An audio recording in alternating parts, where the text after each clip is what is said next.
Saudara-saudari, delima yang terkasih di dalam nama Yesus Kristus, hari ini kita disapa firman Tuhan dari kitab Matius pasal 9 ayat 37. Beginilah bunyinya.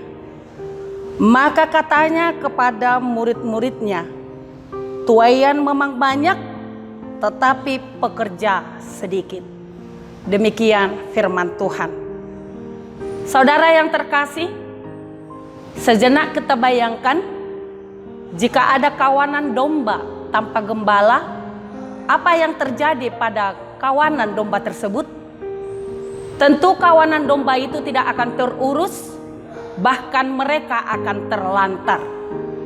Demikian yang terjadi dalam Nats pada pagi hari ini, ketika Tuhan Yesus berkeliling ke semua kota dan desa. Ia melihat banyak umat, ia melihat banyak orang yang terlantar, sehingga dengan belas kasihannya Tuhan melakukan sukacita yang besar kepada mereka.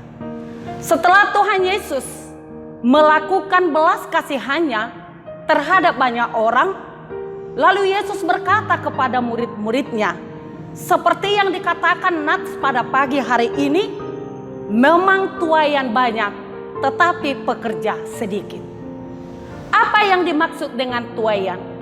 Tuaian dalam Nats ini menggambarkan jiwa-jiwa orang banyak yang akan ditolong, menggambarkan orang-orang banyak yang hilang harapan, menggambarkan orang-orang yang terlantar. Tuhan Yesus berkata, sedikit pekerja. Hal ini menggambarkan mungkin banyak orang atau banyak pelayan Tuhan yang melakukan pekerjaannya sebagaimana mestinya, namun melakukan belas kasihan yang dikehendaki Tuhan tidak seberapa banyak yang dilihat oleh Tuhan.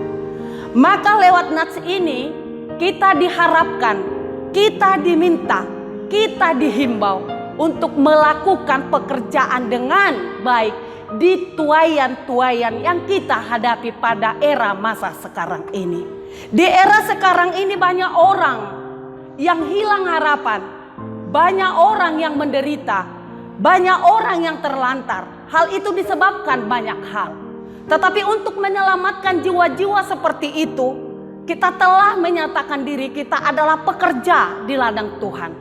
Sebagai orang yang terpanggil bekerja di ladang Tuhan, belas kasihan yang bagaimanakah yang sudah kita lakukan untuk menolong orang-orang yang disebut dengan tuaian pada masa sekarang ini? Sebagai orang-orang yang bekerja di ladang Tuhan, sudah sebesar apakah kita melakukan belas kasihan itu sesuai dengan firman Tuhan? Saudara yang terkasih, melalui firman ini kita diajak untuk merenungkan lebih dalam. Sebagai orang-orang pekerja di ladang Tuhan, sudah sebaiknya kita berbelas kasihan seperti yang Tuhan lakukan. Berbelas kasihan yang dimaksud melakukan pekerjaan tanpa melihat dan memperhitungkan apa yang sudah kita lakukan. Berbelas kasihan artinya melakukan sesuatu tanpa pamrih. Berbelas kasihan artinya melakukan seperti yang dilakukan Tuhan Yesus atas dasar kasih.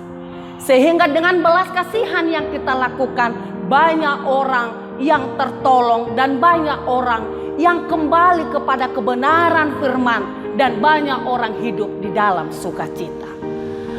Terakhir yang mau saya sampaikan melalui Nats ini, mari kita pikirkan lebih dalam dan mari kita katakan, saya sebagai orang yang terpanggil bekerja di ladang Tuhan, biarlah aku melakukan segala sesuatunya sesuai dengan kehendak Tuhan yang telah memperkerjakan aku di ladangnya. Amin.